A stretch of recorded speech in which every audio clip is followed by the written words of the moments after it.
तो एआईसीसी में पधारे आप, पूछ लेना प्रदेश को, 3 एमएलए लड़ाऊं, मेरे को कितना फंड दिया उतना आप जरा पूछ लेना। 12 में मेरे को कितना फंड दिया, 17 में कितना दिया, 22 में कितना दिया, उसका फिगर मेरी पब्लिक को बताना। एक एक इलेक्शन 4-4 करोड़ वापरू था। धारासभ्य लो 5 वर्षना धारासभ्य पद में कोई महीनो वाले प्रताप दुगाते चा आपी थी એટલે મારું રાજીનામું આપે દાખલો। આ તમે લોકો તમારી તાકાત અમે લડીએ છીએ। ભૂલ થાય કયો, ભૂલ થાય બેહાડો, ભૂલ થાય માણસ માત્રની ભૂલ થાય, પણ તમે વ્યથા કાઢી હે હે કરીને તમે એમ કહો કે હવે આપણે કઈ કરવું છે, તમે કરો, તમને કોણ રોકે છે ભાઈ? કોઈ રોકે છે? કોઈને કોઈ અટકાવે છે? કોઈને? संगठन की विविध पाखों, सर आप लिख लो 4 नगर पालिका के प्रेसिडेंट के अलावा सबको रिजॉल्व कर दो और वापस बैठक बुलाओ। 4 नगर पालिका के प्रेसिडेंट हमारे रनिंग रहेंगे, उसमें हम काम करने जाएंगे। मेरा भी आप मैसेज दे देना कि आपको नया बनाने तो कोई दिक्कत नहीं है, सबको रिजॉल्व कर दो, सब नया बनाओ, हम जमीन पे जाएंगे, काम भी करेंगे, लेकिन फालतूगिरी करने वाले को मैं बर्दाश्त करने वाला नहीं। और इसलिए मैं राजनीति नहीं कर रहा हूं।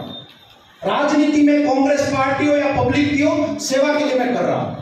चापलूसी ऊपर करने वाले कोई भी बंदा हो, इसको यहां अगर जगह दी तो परिणाम नहीं आएगा। आप परफॉर्मेंस मेजरमेंट बनाओ, ज्ञाति वाइज नहीं, छोटा सा छोटा कौम का कोई भी आदमी उसको आप आगे लेके जाओ, हम सपोर्ट करेंगे।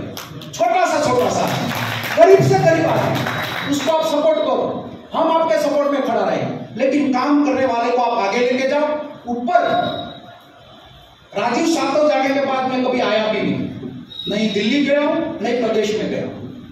वहां से डिस्टर्ब करने वाले को जरा बोल देना कि प्रताप दुग्गल ने बोला है कि जब मैं पैदा हुआ ना तो आप कोई खाली बजाने नहीं आएगा, जहां पे लड़ना पड़ेगा मैं लड़ूंगा, हक के लिए लड़ूंगा, लड़ता था और लड़ता रहूंगा।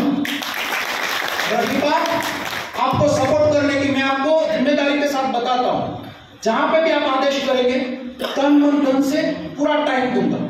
लेकिन मैंने बताया वैसे पार्टी ने कोई डिस्टर्ब करवाओ છે, બહુ સહન થઈ ગયું, ઘણું સહન કર્યું। પાછલી લોકસભાની એક માણસનો રિપોર્ટ છે, એક વ્યક્તિનો મારી પાસે રિપોર્ટ છે, કઈ વ્યથામાં કેમ ચૂંટણીઓ લડાઈ છે। અહીંયા બોલવું સહેલું છે, નિભાવવું ખૂબ જ અઘરું છે। આક્રોશમાં કઈ વાત બધાની નીકળી, મારી નીકળી તો ક્ષમાયાસના। સૌ પરિવારના ભાઈઓ છે, મનભેદ ન જોઈએ, મતભેદ ભલે થાય, મતભેદ તરફ થવો જોઈએ, મનભેદ ના હોવો જોઈએ। ઠાકરસિંહ બાપા કે આપણું મન ભેગું હશે તો કોઈ તાકાત નથી કે આપને કોઈ અટકાવી શકશે।